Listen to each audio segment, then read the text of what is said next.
माताओं बहनों के लिए दो चीजें कहूँगी। आज के समाज में महिला कदम से कदम मिलाकर चलती है और चाहती है कि बराबर का दर्जा दिया जाए। मैं खुद एक महिला हूँ, मैं भी यही चीज़ चाहूँगी और मैं चाहूँगी कि मेरी जितनी यहाँ पे महिलाएं मेरी दोस्त है मेरे साथ आई हैं, हमें सबको एक मौका मिला जाए। तो हम ऐसी नीतियाँ लाए हैं, चौधरी देवीलाल जी कहा करते थे, लोक लाज से चलता है। अगर आप नागरिक खुश है तो ही हम खुश हैं, तो ही सरकार चलती है। और आम नागरिक में औरतें भी आती हैं क्योंकि घर चलाने वाली वही है। तो ये हमारा फर्ज बनता है कि हम अपनी औरतों की जो डिमांड्स हैं उनको भी पूरा करें। आप में से कुछ हाउस वाइफ होंगी, कुछ टीचर्स होंगी और भी बहुत सारी कुछ जॉब्स करती होंगी। आप सबकी जो भी डिमांड्स हैं सरकार को पूरी करनी चाहिए। बट मैंने ये देखा है कि जो मौजूदा सरकार है उसने विकास के नाम पर सिर्फ अपनी जेबें भरी है और कुछ नहीं किया। ज़्यादा पॉलिटिकली तो नहीं बोलूँगी, बट ये कहूँगी कि आप एक बार मौका दीजिए ताकि हम महिलाएं अपने आप को स्ट्रॉन्ग बना सकें, अपने बच्चों को पढ़ा सकें। हमारे बच्चे आगे जाएंगे, हम उसी में सेटिस्फाइड हो जाते हैं। अपने बच्चों की नौकरियां लगवा सकें, हर पढ़े लिखे नौजवान को रोजगार मिले, उनकी नौकरी लगे और जब तक नहीं लग सकती उसको 21,000 रुपये हर महीने मिले। अब नौजवान पढ़ेगा, शिक्षा लेगा, तभी वो गलत राह पे नहीं चलेगा। आज यहाँ पहुंचे मेरे सभी पिता तुल्य बुजुर्गों, माताओं बहनों, हमारे साथ आए इनेलो व बीएसपी के सभी कार्यकर्ता साथीगण, माननीय चेयरमैन साहब विनोद सचदेवा जी, बहुत ही आदरणीय व सम्मानित पूर्व मेरे सरपंच माननीय गोपाल दास जी, सबसे पहले जी यहाँ पहुंचने पर आप सभी को धन्यवाद कहना चाहूंगा। इस प्रकार बड़ी मान व सम्मान के साथ सभी साथियों ने जी हमारा स्वागत किया, सभी को बहुत बहुत धन्यवाद है। साथ ही साथ आज बड़े विशेष कारण से आपके बीच आए। जैसा कि आप सभी को पता है, आने वाली इस 5 तारीख को हरियाणा में आम चुनाव और बुला लेते हैं और इनेलो में बीएसपी के उम्मीदवार के रूप में चौधरी ओम प्रकाश चौटाला जी ने एक बड़ी जिम्मेवारी देकर के जी मुझे यहाँ भेजा है। और जिस दिन ये जिम्मेवारी दी थी, चौटाला साहब ने मेरे को एक बात कही थी। उन्होंने मुझे कहा कि बेटा ये जो हल्का है रानिया, ये तेरे परदादा का हल्का रहा। तेरे परदादा ने यहाँ पर बहुत संघर्ष करा है, लोगों के साथ रिश्ते बनाए। रानिया जो हल्का है, ये मेरा पहला हल्का रहा है। मेरा पहला चुनाव 1972 में मैंने यहाँ से लड़ने का काम किया था और मुझे बड़ा आशीर्वाद सभी का मिला था। ये हल्का तेरे पिता का भी हल्का रहा है और लगातार हमने लोगों के साथ रिश्ते बनाए, कोई राजनीति नहीं करी है। हमने हमेशा यहाँ सेवा भावना से काम किया है। अगर तेरे मन में भी वही संघर्ष है, वही सेवा भावना है, तो बेटा आप सारी उम्र के लिए इस हल्के के साथ जुड़ जा। सारी उम्र तेरे को कहीं और देखने की जरूरत है। मैं तो आज मेरे सभी युवा साथी पहुंचे हैं, मेरे बुजुर्ग पहुंचे हैं, माताएं बहनें पहुंची। मैं बताना चाहूंगा कि मेरी उम्र 32 साल है और एक बड़े लंबे संघर्ष के लिए आज आपके बीच में आया हूं। अब क्या है, बीच में जी कई कैंडिडेट आएंगे। कोई तो कहेगा भाई मैं टिकट लेके आया हूं, तो भाई जो टिकट मांग रहा है उसकी गारंटी तो नहीं अगली बार टिकट मिलेगी या नहीं। मैंने तो जी किसी से टिकट नहीं मांगनी, ना मैंने कोई पार्टी बदली, ना मैंने कभी हल्का बदली। फिर कई कैंडिडेट आके ये बात भी कहेंगे कि भैया देख लो मेरा तो आखिरी चुनाव है। फिर जिसका चुनाव ही आखिरी हो, अगली बार हम कहाँ जाए। मैं तुझे ये बात ठोक करके कहता हूँ, 32 साल मेरी उम्र है और अब सारी उम्र के लिए जब तक इस शरीर के अंदर जान है, मैं आपकी सेवा में यहाँ पर हाजिर हूँ। जहाँ सेवा की भावना से काम करेंगे। पिछले 5 साल में मैं जब रानिया आई होती, मैंने कई चीजें देखी और कई बार जब आता हूँ तो ये बड़ा एक चीज का बड़ा दुख होता है मेरे। क्योंकि पिछले जो यहाँ से विधायक रहे वो मंत्री बने, और ना केवल मंत्री बने बल्कि सरकार के अंदर एक बड़े पद पर आए। और लोग इस परिवार से, जननायक चौधरी देवीलाल जी के परिवार से लोग एक उम्मीद बांध के रखते हैं हमेशा कि भी जो भी इस परिवार का होगा लोगों के काम करेगा। एक विश्वास हमेशा से रहा है, चाहे वो चौधरी ओम प्रकाश चौटाला जी के प्रति रहा, चौधरी अभय सिंह जी के प्रति रहा। और जब पिछली बार हमारे दादाजी ने यहाँ से चुनाव लड़ा था, चौधरी रणजीत सिंह जी ने चुनाव लड़ा था, तो जननायक चौधरी देवीलाल की एक बड़ी फोटो लाई, तो लोगों के मन में ये बात आई भाई अब की बात ठीक है, चौटाला साहब का आशीर्वाद है, कोई सेवा भावना के साथ काम करेंगे। और काम होने भी चाहिए थे। बिजली का मंत्रालय कोई छोटा मंत्रालय नहीं। लोगों ने उम्मीद लगाई। हम बाजार में से जाते हैं तो देखते हैं लोगों के घरों के बाहर बिल्कुल खिड़कियों के साथ चिपकती हुई बिजली की तारें जाती है, बच्चों के लिए बड़ा खतरा हो जाता है। हम देखते हैं आसपास के गांव के अंदर, ढाड़ियों के अंदर 8-8 घंटे की बिजली होती है। लोग उम्मीद लगा के बैठते हैं हमारे भी 24 घंटे लाइट है। रानिया शहर की जहां बात करूं तो लोगों ने एक बड़ी उम्मीद लगाई थी भाई रानिया शहर को सब डिवीजन बनाया जाएगा, रानिया को सब डिवीजन बनाया जाएगा। चौधरी ओम प्रकाश चौटाला जी ने तो घर का पानी गांव-गांव घर घर तक पहुंचाने का काम किया। लोगों ने उम्मीद लगाई भी रानिया शहर के अंदर भी पीने का पानी आए तो नहर का पानी आना चाहिए। लोगों ने उम्मीदें बहुत लगाई थी, लेकिन वो उम्मीदें पूरी नहीं हुई। बदले में हमें क्या मिला? किसी पर तो बिजली के छापे मरवाए, किसी पे 302 के मुकदमे कराए, किसी पर आरटीआई करवाई। और जो चेयरमैन का एक चुनाव होता है, मैंने एक चीज देखी थी, मैं खुद भयभीत रह गया देख करके। भाई चेयरमैन का जो चुनाव होता है वो शहर का चुनाव होता है।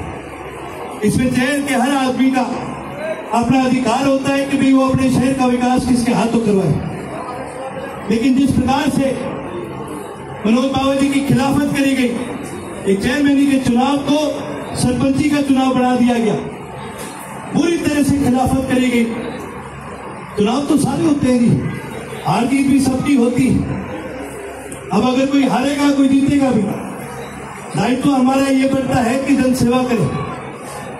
लेकिन जब से चेयरमैन के चुनाव हुए, लगातार चेयरमैन साहब आपको परेशान किया गया, आपको काम नहीं करने दिया, और उसका खामियाजा, उसका नुकसान किसको है? शहर में रहने वाले आम आदमी का हुआ। मैं पिछले कितने साल से देख रहा हूं, जब भी कभी शहर में आया हूं, एक डिवाइडर हमारा बनना था, और जब भी आते थे जगत करता था इसका, तो बहाने तो लगाए जाते हैं कि किसी ने आरटीआई लगा दी, लेकिन हम सबको पता है भी अड़चन किसने लगाई। ये द्वेष की राजनीति है, ये गंदी राजनीति है। चौधरी ओम प्रकाश चौटाला जी हमेशा एक बात कहा करते थे, भाई अगर आप किसी का फायदा नहीं कर सकते तो किसी का नुकसान ना करो।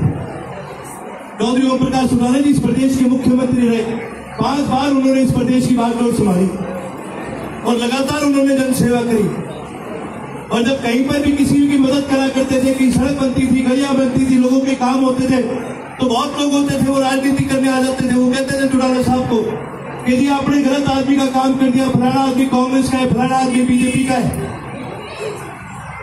तो चौटाला साहब हमेशा एक बात कहा करते थे, भी हमने कभी किसी के पेट पे लात नहीं मारनी, हमने किसी का नुकसान नहीं करना। लेकिन यहां मुझे विपरीत देखने को मिला, यहां पर फायदे नहीं पहुंचाए गए, यहां पर नुकसान किया गया लोगों को। ये द्वेष की भावना है, ये गलत भावना है, यह अच्छी राजनीति है। आज मेरे युवा साथी पहुंचे हैं, मेरे बुजुर्ग पहुंचे हैं, महिलाएं बैठी हैं। मैं एक चीज कहना चाहूंगा, हमने इस द्वेष की राजनीति से दूर जाना है। किसी भी साथी का, किसी भी कार्यकर्ता का, चाहे वो कल को एमएलए बने, चाहे किसी भी राजनीतिक पद पे जाओ, हमारा एक दायित्व बनता है जनता की सेवा करना, लोगों की मदद करना। विकास होना चाहिए, सही तर्ज पर होना चाहिए। कई गलियों में कादा होता है, बच्चों को स्कूल जाने में दिक्कत होती है, वहां पर मदद करनी चाहिए। कहीं गली के अंदर अगर पानी की निकासी नहीं है तो मच्छर आ जाते हैं, डेंगू मलेरिया जैसी बीमारियां फैलती है। हमें प्रयास करना चाहिए कि शहर की नालियां वगैरह सब साफ होनी चाहिए। एक बहुत बड़ा आशीर्वाद आज मिला। मैं तो ये हमेशा कहता हूँ कि परिवार जब बड़ा होता है, संगठन जब बड़ा होता है, काफिला जब बड़ा होता है, तो इस बात की हमेशा खुशी मिलती है। आज इनेलो परिवार बड़ा हुआ, आज एक बड़ा आशीर्वाद मुझे मिला है, इस बात की बहुत खुशी। क्या लगता है जैसे मेट्रो समाज आपके साथ चला और भी जो वर्ग है आपके साथ चलते हैं? आज भी जहाँ पर भी हम गए, अलग अलग विभिन्न वर्गों ने, विभिन्न समाजों ने लगातार हमें समर्थन देने का काम किया और लगातार ये जो काफिला है ये बढ़ता जा रहा है। मेरे ख्याल से जी मैंने 1 अगस्त से यहाँ पर आना शुरू करा, कोई भी ऐसा कार्यक्रम हमारा नहीं होगा जिसमें ज्वाइनिंग ना, लगातार साथी जुड़ते जा रहे हैं। युवा साथियों का बड़ा प्रेम प्यार देखने को मिल रहा है, माताओं बहनों का बड़ा प्रेम प्यार देखने को मिल रहा है, बुजुर्गों का बड़ा आशीर्वाद, लगातार ये काफिला बड़ा होता है। अभी आज लुधियाना से सांसद राजा वड़िंग भी यहाँ प्रचार करते हैं कांग्रेस के पक्ष में, और सुबह आपके दादाजी भी और बीजेपी मिलकर रैली कर रहे होता था, तो रोज ही दोनों इकट्ठे घूम रहे हो। मैं तो ये कहूंगा जी इन चीजों से कोई फर्क नहीं, चाहे 1 लाओ, चाहे 10 लाओ, चाहे 20 लाओ। आप राजा वड़िंग की बात करते हैं, आप बीजेपी की बात करते हैं, सिरसा में तो प्रधानमंत्री भी आ रखे हैं, ये पहली बार नहीं है। जननायक चौधरी देवीलाल जी ने जब रोडी से चुनाव लड़ा था, बाई इलेक्शन लड़ा, इंदिरा गांधी तक आई थी ये कहने के लिए कि भाई इनको, पर इन लोगों से फर्क नहीं पड़ा। भाई हमने यहाँ रह करके काम करना, लोग हमारे साथ इसीलिए जुड़े हैं क्योंकि हमारा जुड़ाव पारिवारिक रहा है, पुराना रहा है, पीढ़ियों का रहा है। बाहर के आदमी ने खुद थोड़ी किसी के काम करना, अब हमने करने, हमने मिलकर काम करना, सेवा भावना के साथ आए, सेवा करें। अर्जुन जी, कांग्रेस की आजमाइश चल रहा है इलाहाबाद आने वाले, आज बार-बार उनके कार्यक्रम इसको किस तरह देखते हैं? क्या कांग्रेस की गुटबाजी अब देखते आ रही है? देखिए जी, कांग्रेस की गुटबाजी है इस जगह देखने को मिल रही है कि किस कारण से उनके, ये तो देखो जी वही बता सकते हैं। मैं तो लगातार रानिया में लगा हुआ हूँ, इलाहाबाद में सभी साथियों से संपर्क करते रहे, हम अपना काम कर रहे हैं। कौन सा संगठन क्या कर रहा है और क्या नहीं कर रहा, इसका हमें फर्क नहीं पड़ता। हमारी, जैसे कि मैंने हमेशा कहा, हमारी किसी से कोई निजी लड़ाई नहीं है, हम किसी को हराने के लिए नहीं आए। आप जिस दिन किसी को हराने के लिए आते हैं, आपकी आधी हार उस दिन हो जाती है। हम अपनी विचारधारा को जननायक चौधरी देवीलाल जी की विचारधारा के लिए आए, उस विचारधारा का सपनों का हरियाणा बढ़ाने के लिए आए। हम उस पर लगातार मेहनत करते रहेंगे। कौन आता है कौन नहीं आता, इस बात का कभी हमें फर्क नहीं। अभी चुनाव प्रचार के 2 दिन शेष होते हैं, कोई इनाम करके बड़ा कार्यक्रम कर सकते हैं? देखिए जी, हमारी रैली रखी गई है हरिया गांव के अंदर, जिसके अंदर चौधरी अभय सिंह जी भी आएंगे, आकाश आनंद जी भी आएंगे। और मैं हमेशा से ये कहता हूँ जी कि लगातार जनसंपर्क बना लेना चाहिए, लगातार घर घर जाने का काम होना चाहिए, और हम तब से उसी प्रयास के अंदर लगे। कल शाम को हम शहर के अंदर, रानिया शहर के अंदर हम डोर टू डोर करने जा रहे हैं, हम बाजार के अंदर डोर टू डोर करने जा रहे हैं, सभी साथी मिल करके। हमारा ये प्रयास पहले दिन से रहा है कि हम हर घर तक पहुंचे, हर साथी तक पहुंचे, हर युवा, हर बुजुर्ग, हर महिला तक पहुंचे। हरियाणा की 90 विधानसभा सीटों पर इन्होंने अपने आप को कहाँ पर देख रहे हैं? आज 52 से ज्यादा ऐसी सीट्स हैं जहाँ पर तिकोनिया मुकाबला है। इतिहास गवाह है, जहाँ जहाँ मुकाबला तिकोनिया है, हम हमेशा जीत करके निकले।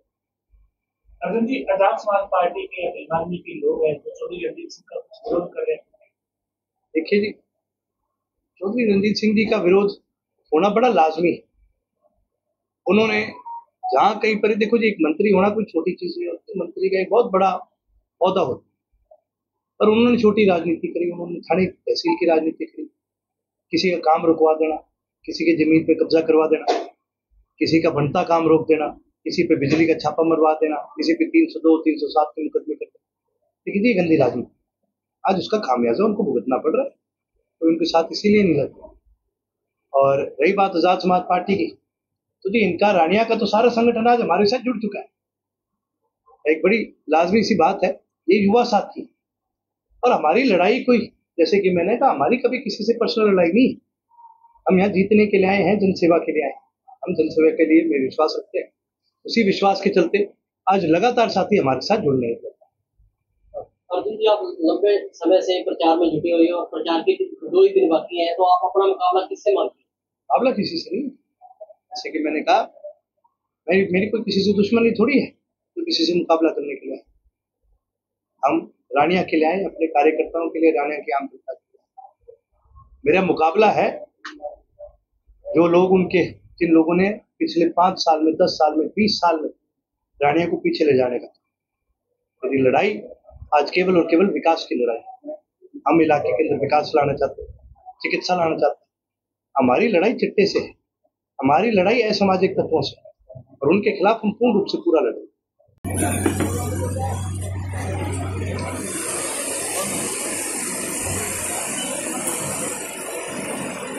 यार बढ़िया लगा दिया।